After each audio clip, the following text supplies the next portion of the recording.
बहुत समय पहले हरे भरे पहाड़ों और घने जंगलों के बीच एक भालू रहता था। उसका नाम था बाबुलू। बाबुलू बड़ा ही अलग था। वह न तो किसी से डरता था और न ही किसी से लड़ता था।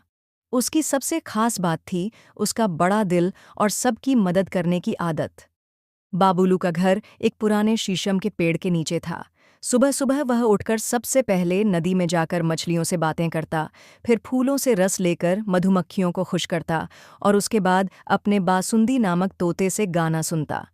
जंगल के सारे जानवर बाबुलू को बहुत पसंद करते थे, लेकिन एक जानवर था जिसे ये सब अच्छा नहीं लगता था। कल्लू लोमड़ी। कल्लू हमेशा ईर्ष्या करता रहता। इतना प्यार सिर्फ भालू को ही क्यों मिलता है?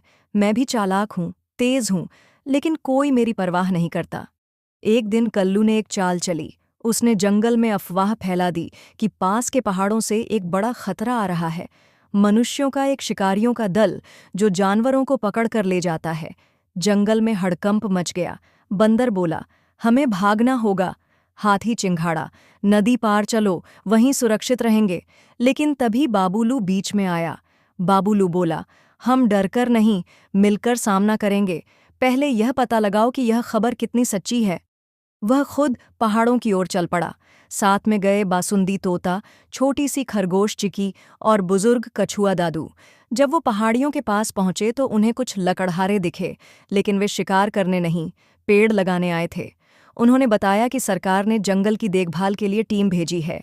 बाबुलू हंसते हुए बोला, देखा, डरने की नहीं, समझने की जरूरत है। जब वे वापस आए तो सब जानवर चौंक गए। बाबुलू ने सबको समझाया कि मिलकर रहना ही सबसे बड़ी ताकत है। अब सब जानवर बाबुलू के और भी करीब आ गए, लेकिन कल्लू लोमड़ी अब भी गुस्से में थी। वह बोला, एक दिन मैं इस भालू को सबक सिखाऊंगा। कुछ दिन बाद जंगल में तेज बारिश हुई। नदी का पानी बढ़ गया और कई जानवर फंस गए। सबसे ज्यादा खतरे में थी लोमड़ी कल्लू। वह एक पेड़ पर चढ़ा था, लेकिन नीचे बाढ़ का पानी उफान पर था। बाबुलू को पता चला तो वह दौड़ता हुआ वहां पहुंचा। बिना सोचे समझे उसने नदी में छलांग लगाई और कल्लू को अपनी पीठ पर बैठाकर सुरक्षित किनारे पर पहुंचा दिया। कल्लू कांप रहा था, आंखों से आंसू बह रहे थे। वह बोला, तूने मेरी जान बचाई, जबकि मैं हमेशा तेरा दुश्मन बना रहा। बाबुलू मुस्कुराया और बोला, सच में अगर जंगल को सुरक्षित बनाना है तो हमें एक दूसरे के साथ खड़ा होना होगा, न कि एक दूसरे के खिलाफ।